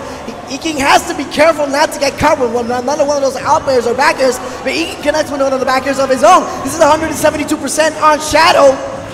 That's a dash attack and the game. Dash attack, King 1 win away for getting first at 2018. And all set up from those jabs, right? Because at that percent, you're already popped up. And if you have your DI a little bit in, you're going to be set up in that particular situation where your dash attack is going to kill. This is Doom winning the first attack of Smash 4. This is Seong winning Smash 4 Headshot. Last year, somebody from the outside has not won. Iking wants this so badly, Loquan. Let's see what's gonna happen. Make some noise! Right, and people are getting excited here because now we're approaching the final games of the set, right? Eking has that one game advantage. Let's see if Shadow actually saw the shield usage, that very good shield usage we saw in the last game, and gets a little bit more grabs in here and there to get that momentum that Eking had and shift it into his favor. Yeah, that last game for Iking was so important, but now we see Witch Twist, the two side Bs connecting with an air. This is 49 to 61%. A couple of jabs for good measure on the air. That's a Witch Twist, side B, back air. Not gonna kill just yet. Iking gets him off him with a fair. Just a little swat coming in here with it. Do it! Another get off of me. Right, and those ladders, they're so good in the sense that even if you can't get the kill off top, they still combo into other kill moves. That's a vanish, that's a stuck! Iking, one stuck away from winning first attack 2018, look one. This is great smash. And now we see not quite gonna kill Shadow just yet. Another back here. From the corner of my eye, you could see that insane mash that Eking was doing to try to get away from that. He wants to keep this advantage going in because he knows Bayonetta is that character that can do anything from any percent. And we see two side Bs again connecting with that nair, already 119%, but this is a comfortable lead for Sheik. And this is something that Shadow really, really needs to kill. He needs to get rid of that stock. You do not want to face an Iking with momentum. Oh, he got that. That should be. That's not gonna kill just yet. That was great DI by Iking. Safely recovering to the legs. That's a back air. That's a stock. And now we're pretty much tied up. This could go into anyone's favor. Shadow needs to tie this up if he wants to take the tournament, I should say. Yeah, that was a couple of hits from the side B as well. Let's see how Iking can further apply some more pressure using those needles to further rack up some damage. Missing with those as well, though. And we see Shadow, 73%, back within again. Iking doing beautifully, just dodging those nairs, making sure he does not get hit by those. It's 15 to 79%, punishing that last hit of the side B. Vanish attack, almost connecting, not quite there. A little bit too fast movement there from Shadow, and the up air's not gonna quite do it. Rage, of course. One more upper, this might take it, Loquan, but continue. My apologies. Right, Rage, one of those big factors that can affect how early you can get your kills or how late you can. So that's actually something that works into Bayonetta's favor coming in. Almost connecting with that up air to win the tournament. Oh, that's a wish just Iking mashing for his life. That's a stock! Shadow ties it up. Yes, he ties it up. He ties it up. It's 2-2. Yeah, we're going to a game 5, first attack 2018. Iking just smelling that title win, smelling that victory against one of Puerto Rico's top players, one of Texas' best players. We are going to a game 5 set. Everyone make some noise for the last game of this grand finals. Let's go. I don't hear you. Make some more noise.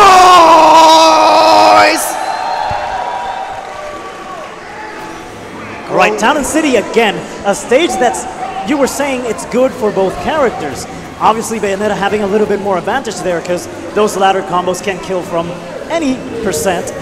Sheik needs to rack up that damage, but both players have been adapting so well in this last set that it could be anyone's game right now. Iking cannot get discouraged right now, even though he lost that to a usual Bayonetta combo. He was dominating that last stock. He needs to continue to play exactly as he was playing before. And we see already racking up some more damage, going with a needle, but Shadow counters is 13 to 96% right now. Grabs him again. Not going for anything too risky this time around. Connecting with a couple of jabs on the corner. This game playing it a little bit, as you were saying, a little bit safer, and again using a little bit more shield than before. Because last game he kind of tried to go a bit more aggressive to switch it up. It didn't. It worked pretty well, but at the end it didn't quite cut it. Shadow really, really close, getting him almost out of the stage. He tries to bait out the air dodge to connect that up air to kill him. Oh, that was a beautiful tech. That's another beautiful tech. Oh my God, Iking. That's a forward throw, not quite gonna kill just yet. Let's see how he recovers. Recovers nicely. It's 109 to 121%. This is too close, man. This. Oh, there we go! The air dash. That's a stock! Inking one stock away from getting this. Shadow needs to get this stock as well. Wish twist. This is how you get this another started. wish twist. That's an up air. That's exactly how you get this started, right? Last stock, people, make some noise.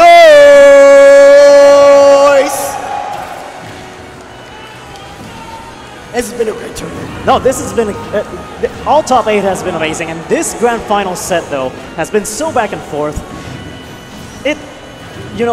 We have to see what happens going on from this, because the adaptation has to have right now from both, right? Every time Meeking connects a fair, everybody's going, hey, hey. This is a hype crowd right now, connecting with those needles, making sure Bayo doesn't start with a side B, grabbing him. Going for a little bit more empty jumps, a little bit more weights, because they don't want to risk it too much in this final game, right?